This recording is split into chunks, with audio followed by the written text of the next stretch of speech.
સમાજ પોતે આગળ નીકળી ગયો છે પણ કાયદો પાછળ રહી ગયો છે. કાયદાનું અસ્તિત્વ જ સમાજ માટે છે. સમાજમાં જે પ્રશ્નો છે એનું સોલ્યુશન એટલે કાયદો, પણ કાયદો પાછળ રહી ગયો છે. કાયદો એક્સપાયર્ડ, આઉટડેટેડ છે. સમાજ આગળ વધી ગયો છે. સમાજ આજે છોકરીના લગ્ન 21 વર્ષ પછી કરે છે. કાયદો 18 વર્ષની મંજૂરી આપે છે. એના કારણે 18 વર્ષની દીકરીઓની હારે ખૂબ બધી દુર્ઘટનાઓ આખા ગુજરાતમાં બને છે. ભૂતકાળના આંકડા ધ્યાને લઈએ તો 18 વર્ષને 1 દિવસ, 18 વર્ષને 2 દિવસ, 18 વર્ષને 1 મહિનો, 18 વર્ષને 2 મહિનાની ઉંમરની દીકરીઓને ભગાડી જવાની ઘટનાઓ આખા ગુજરાતમાં ખૂબ બને છે. અને પછી દીકરીના મા બાપના હાથ બંધાઈ જાય છે, લાચાર થઈ જાય છે કાયદા પાસે, કેમ કે કાયદો એવું કહે છે કે 18 વર્ષ છે તો લગ્ન કરી શકશે.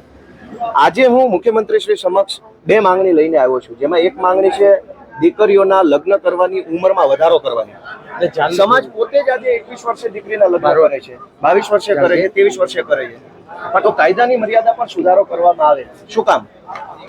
આજકાલ કોલેજમાં ભણતી હોય કે 12મા ધોરણમાં અભ્યાસ કરતી દીકરીઓને લલસાવી, ફોસલાવી, ભોળવી, એની બૌદ્ધિક રીતે અપરિપક્વ ઉંમરનો નાજાયજ ફાયદો ઉઠાવી ભગાડી જવાની ઘટનાઓ સમાજને ખૂબ ચિંતા આપી રહી છે.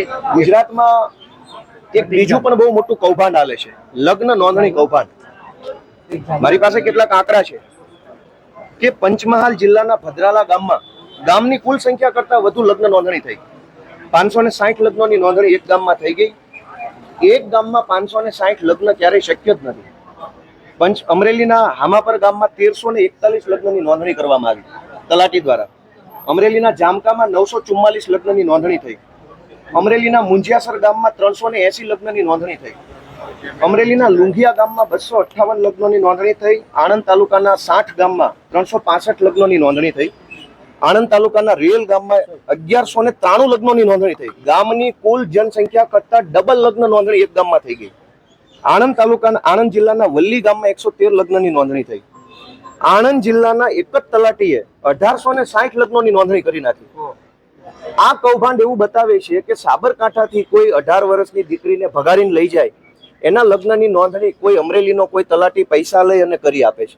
અમરેલીથી કોઈ 18 વર્ષની દીકરી ભાગી જાય કે ભગાડીને લઈ જાય, એની લગ્ન નોંધણી સાબરકાંઠાનો કોઈ તલાટી 10,000 રૂપિયા લઈને કરી આપે છે. આ બહુ મોટું કૌભાંડ છે કે એક જ મંત્રીએ, તલાટી મંત્રીએ 1800 લગ્નોની નોંધણી કરી નાખી. અનેક એવા ગામડાઓ છે ગુજરાતના જે ગામની કુલ જનસંખ્યા કરતા વધુ લગ્ન નોંધણી ગામમાં થઈ ગઈ.